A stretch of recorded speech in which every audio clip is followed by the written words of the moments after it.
اعوذ باللہ من الشیطان الرجیم بسم اللہ الرحمن الرحیم۔ سامعین اور ناظرین، حضرت محمد صلی اللہ علیہ وآلہ وسلم کے چچا حضرت ابو طالب علیہ السلام کے بارے میں منکرین ماتم کہتے ہیں کہ انہوں نے کلمہ نہیں پڑھا اور وہ کافر ہی مرے ہیں۔ تو ان سے میرا سوال ہے کہ آپ کا نکاح کس نے پڑھا ہے؟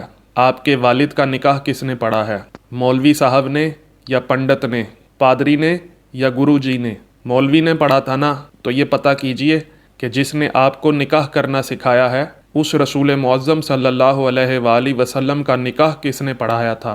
آئیے آپ ہی کی کتب سے دکھاتا ہوں۔ شہاب الدین ابو العباس احمد بن محمد بن ابو بکر قسطلانی، جو مصر قاہرہ میں 1420 عیسوی کو پیدا ہوئے، اور یہ ابن حجر عسقلانی کے شاگرد رشید تھے اور اپنے دور کے بہت بڑے امام، قرأت کے ماہر، 14 روایتوں کے مشتاق، جید قاری، علم و فن میں حجت، باخبر اور روشن دماغ فقیہ اور سند المحدثین، حاجب تصانیف کثیرہ نے اپنی شہرۂ آفاق کتاب المواہب اللدنیہ بالمناح المحمدیہ میں بھی حضرت ابو طالب علیہ السلام کا خطبہ نکاح مصطفیٰ صلی اللہ علیہ وآلہ وسلم میں اللہ کی حمد کا ذکر بیان کیا ہے۔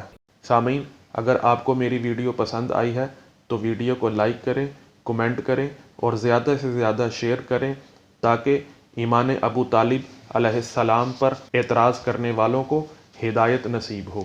السلام علیکم ورحمۃ اللہ وبرکاتہ۔